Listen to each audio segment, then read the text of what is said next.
어저께 우리 서울시청 앞에 있는 크리스마스 트리 점등식을 시작으로 이제 본격적인 크리스마스 시즌이 시작됐습니다. 아마 뭐 믿는 사람이든 안 믿는 사람이든 성탄절이 아마 전 세계에 있는 모든 존재하는 절기 중에 가장 성대하고 또 최고의 아마 절기일 거라고 생각을 합니다. 자, 그런데 왜 크리스마스가 인류 최대의 또 최고의 절기가 되었을까요?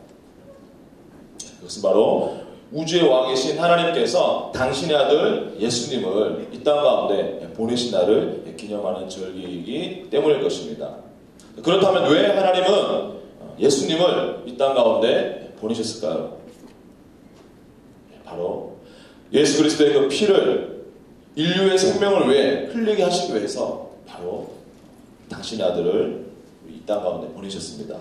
다시 말해서 우리가 지금 설렘으로 기다리고 있는 이 크리스마스는, 이 크리스마스 성탄절의 모든 의미는 바로 예수 그리스도의 피, 그 피에 그 의미가 있는 것입니다.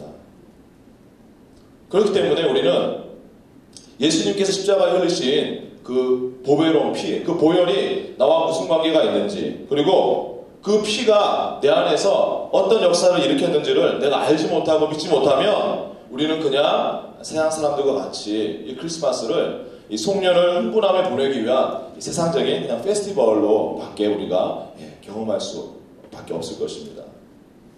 세상 사람들은 크리스마스를 맞이해서 기뻐하고 즐거워하고 설레고 기다리고 있습니다.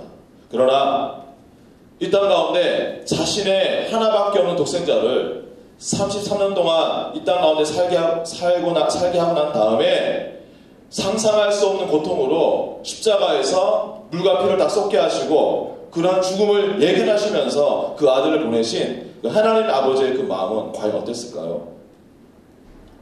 저는 오늘 이 말씀을 통해서 크리스마스의 진정한 의미를 다시 한번 우리가 되새겨보고 그 은혜를 우리가 누릴 수 있게 되기를 축원합니다. 앞에서 말씀드린 것처럼 바로 이 크리스마스, 이 성탄절의 의미의 그 핵심에는 그리스도의 보혈, 십자가 위에서 우리를 위해 흘리신 예수님의 피에 그 핵심이 있습니다. 하나님의 아들 예수님이 왜 그렇게 십자가에서 자신의 모든 피를 흘리며 죽으셔야 했습니까? 히브리서 9장 22절에 이렇게 말씀하고 있습니다. 율법을 따라 거의 모든 물건이 피로써 정결하게 되나니 피 흘림이 없은즉 사함이 없느니라. 바로 모든 죄가 정결하게 씻김받고 사함받기 위해서는 피 흘림이 있어야 되기 때문입니다. 피가 어떻게 우리의 죄를 씻을 수가 있습니까? 레위기 17장 11절에 이렇게 말씀합니다. 육체의 생명은 피에 있습니다. 내가 이 피를 너희에게 주어 제단에 뿌려 너희의 생명을 위하여 속죄하게 하였나니 생명이 피에 있으므로 피가 죄를 속하느니라. 피는 신비로운 물질입니다. 물론 피 그 자체가 생명은 아니지만 이 피는 생명을 운반하는 그런 역할을 합니다. 그래서 우리가 이 피에 관해서 가장 놀라운 사실은 뭐냐면 하나님께서 주시는 그 생명의 선물을 운반하는 그 능력이 이 피에 있다는 것입니다. 바로 하나님과 우리 인간의 그 접촉점이 바로 이 피에 있다는 것입니다. 성경은 우리가 예수님을 우리 마음문을 열고 나의 구주, 나의 하나님으로 영접할 때 그 순간에 예수님의 그 보혈이 우리의 마음을 깨끗하게 한다라고 말씀하고 있습니다. 요한일서 1장 7절 말씀에 그가 빛 가운데 계신 것 같이 우리도 빛 가운데 행하면 우리가 서로 사귐이 있고 그 아들 예수의 피가 우리를 모든 죄에서 깨끗하게 하실 것이요. 원래 저와 여러분은 우리의 피 속에 우리의 조상 아담의 그 죄와 부패를 담고 우리는 태어났습니다. 그렇기 때문에 우리 마음에서는 계속 무엇이 나옵니까? 마태복음 15장 19절 20절에 보면 예수님께서 오염된 피를 가지고 태어난 우리 인생들의 마음속에서 나오는 것이 무엇인지를 적나라하게 보여주고 있습니다. 마음에서 나오는 것은 악한 생각과 살인과 간음과 음란과 도둑질과 거짓 증언과 비방이니 이런 것들이 사람을 더럽게 하는 것이요. 즉 타락한 우리 인간들의 마음은 쉴 새 없이 우리의 핏줄 속에, 우리 혈류 속에 이런 죽음과 쓰레기와 같은 것들을 뿜어내고 있는 것입니다. 바로 성경은 이 세상 그 누구도 이 죽음에서 우리가 벗어나지 못한다라고 분명하게 말씀하고 있습니다.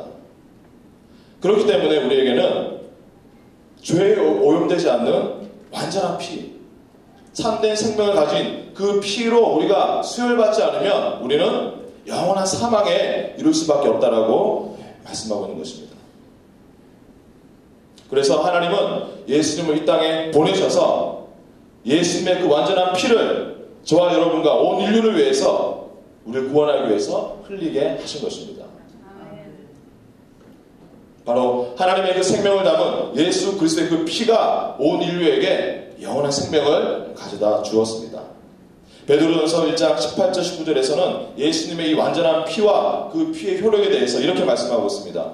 너희가 알거니와 너희 조상이 물려준 헛된 행실에서 대속함을 받은 것은 은이나 금같이 없어질 것으로 된 것이 아니요 오직 흠없고 점없는 어린 양 같은 그리스도의 보배로운 피로 된 것이니라. 바로 십자가에서 우리를 위해서 흘리신 예수 그리스도의 보배로운 피, 즉 그 보혈이 저와 여러분을 죽음의 행실에서 영원히 해방시켜 주었던 것입니다. 그래서 우리가 예수님을 영접하고 그리고 그 보혈로 우리가 우리 심령이 지킴받기만 하면 예전에 우리 마음에서 그 사탄의 오물, 그 찌꺼기와 죽음을 뿜어내던 그 마음에서 이제는 드디어 그리스도의 보혈로 인해서 예수님의 본성과 그리고 참된 생명을 우리가 뿜어내기 시작하는 것입니다.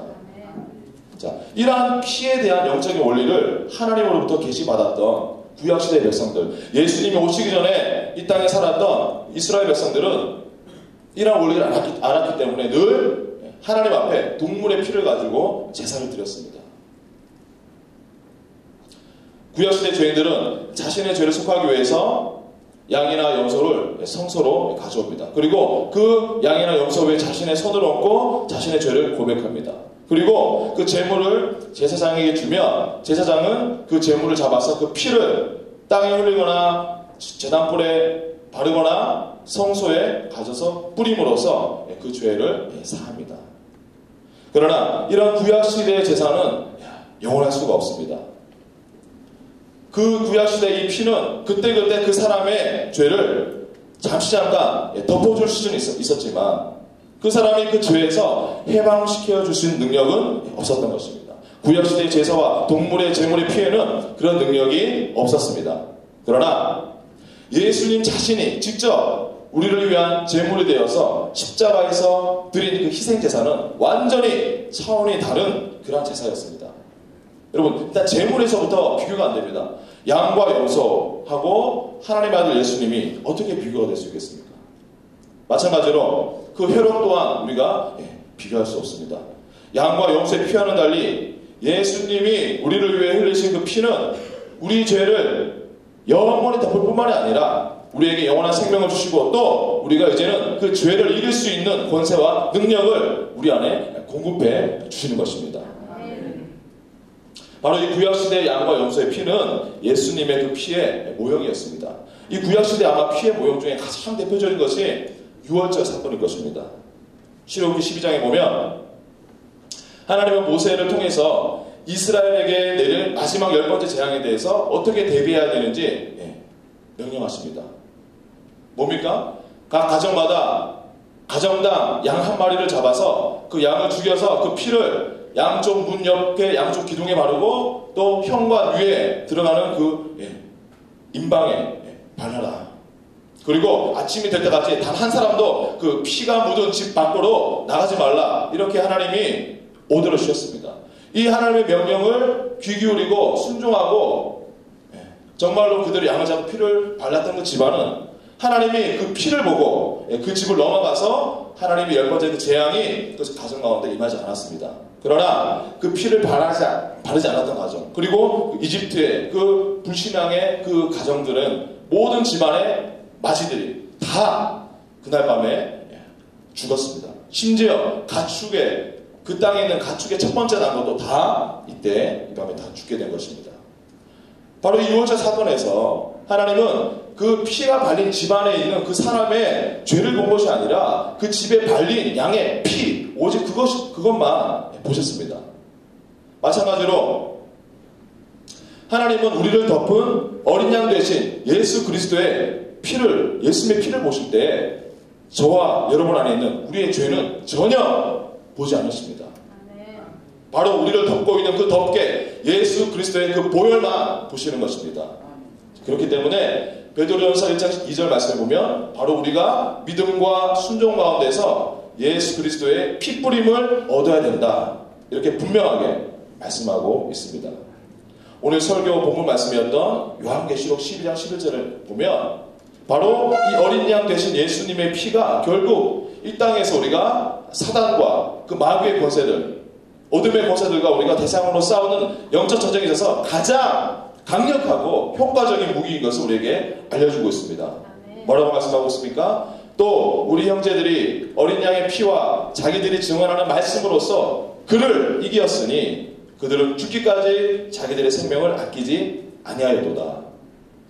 여기서 그를 이겼으니 할 때 그가 누굽니까? 바로 그 앞절에 10절에 나오는 우리 형제들을 참수하던 자, 곧 우리 하나님 앞에서 밤낮 참수하던 자, 즉 사단입니다. 사단은 참수하는 자입니다. 늘 기회만 있으면 우리에게 하나님과 우리 사이를 이간질하고 벌려놓습니다. 야, 네가 그러고도 하나님의 자녀라고 할 수가 있어? 네가 아직도 그 모양 그 꼴인데 하나님이 너를 여전히 인정하고 용납하고 받아주실 것 같아? 웃기지 마. 사단이 우리를 조롱하고 우리의 믿음을 흔들며 그리스도로부터 멀어지게 하려고 할 때, 또 우리를 유혹하고 우리를 공격할 때, 그때 우리는 어린 양 대신 예수님의 그 보혈과 그 보혈을 선포하는 말씀으로 능히 사단을 물리치고 승리할 수가 있습니다. 우리가 보혈을 간구하기 시작할 때 마귀는 떠나갑니다. 십자가에서 사단의 머리를 깨트리신 예수님의 그 피가 높임받기 시작할 때 사단은 그 앞에서 견디지 못합니다. 그래서 우리가 예배 가운데 주님의 피를 간구하고 높이고 뿌리고 찬양할 때 실제로 하나님의 그 생명이 우리 예배 가운데 임하게 되고 또 우리의 기도와 간구 속에 예수님의 생명과 능력으로 채워지게 되는 것입니다. 베드로전서 2장 9절은 예수님 안에 있는 우리가 바로 왕같은 제사장이다, 이렇게 선포하고 있습니다. 여러분, 구약시대 제사장들은 날마다 살아있는 양과 염소를 잡아서 피를 뿌리며 제사를 드렸는데, 그렇다면 이 신약시대의 제사장인 저와 여러분은 어떻게 하나님 앞에 제사를 해야 될까요? 예수님께서 2000년 전 저와 여러분을 위해서 십자가에서 단번에 들이신 흠없고 완전한 그 예수님의 영단번의 제사, 십자가의 사건을 받아들인 저와 여러분은 이제는 더 이상 살아있는 동물을 잡을 필요 없고요, 더 이상 우리가 보이는 피 뿌릴 필요 없고 오직 믿음으로 예수님의 그 보혈로 우리가 제사드리면 되는 것입니다. 우리는 오직 믿음으로 2000년 전 갈보리 십자가 그 현장에서 저와 여러분을 위해서 머리에서부터 그 배에서부터 다리를 타고 발끝에서 뚝뚝 흘렀던 그 피가 지금도 그 능력과 은혜 그대로 우리 믿음을 통해서 우리에게 역사할 수 있고 우리는 믿음으로 경험할 수가 있는 것입니다. 저는 그래서 개인적으로 항상 기도할 때 저는 회개 기도하면서 늘 예수님의 십자가 피로 저를 덮는 기도를 늘 합니다. 그리고 제가 침묵 기도할 때는 예수님의 그 십자가 밑에 그 발끝에서 저를 위한 보혈이 한 방울 한 방울씩 제 머리 위로 떨어지는 그 장면을 상상하면서 저는 그 보혈의 은혜 가운데로 들어갑니다. 저는 개인적으로 참 멜 깁슨 감독에게 감사한 것은 패션 오브 크라이스트라는 영화를 통해서 예전에는 십자가 사건에 대해서 별로 제가 이렇게 상상을 많이 못했어요. 그런데 얼마나 이 멜 깁슨이라는 사람이 이 영화를 통해서 이 십자가의 그 정말 보혈에 흘리신 그 장면을 얼마나 생생하게 묘사했는지 참으로 제 영성에 많은 도움이 되는 것 같습니다. 자, 우리를 위한 예수 그리스도의 그 피 흘림을 정말로 믿는 성도라면 이제는 그 피 흘림에 대해서만 인정하고 그것을 믿는 것이 아니라 이제는 매일의 삶의 현장에서 믿음으로 그 보혈을 우리 자신과 우리 가정과 우리 삶의 현장에 뿌리면서 그 보혈의 능력을 취하고 사용함으로써 영적 전쟁에서 승리를 거둬야 할 것입니다. 그럴 때 우리의 믿음으로 뿌려진 보혈을 통해서 우리는 사단의 역사를 결박할 수 있고 또 그 사단의 역사를 우리가 무력화시킬 수가 있는 것입니다. 바로 하나님께서 우리를 위해 그 아들을 희생하시며 또 그것 때문에 만드신 이 크리스마스의 참 의미를 누리는 방법이 바로 그것입니다. 저는 오늘 일부 예배 참석한 모든 성도님들, 한 분 한 분들의 영과 생각과 육체 가운데 날마다 그 보혈이 뿌려지면서 그 보혈의 치유와 능력과 회복과 부흥이 여러분들 삶 속에 충만하기를 주의 이름으로 축원합니다.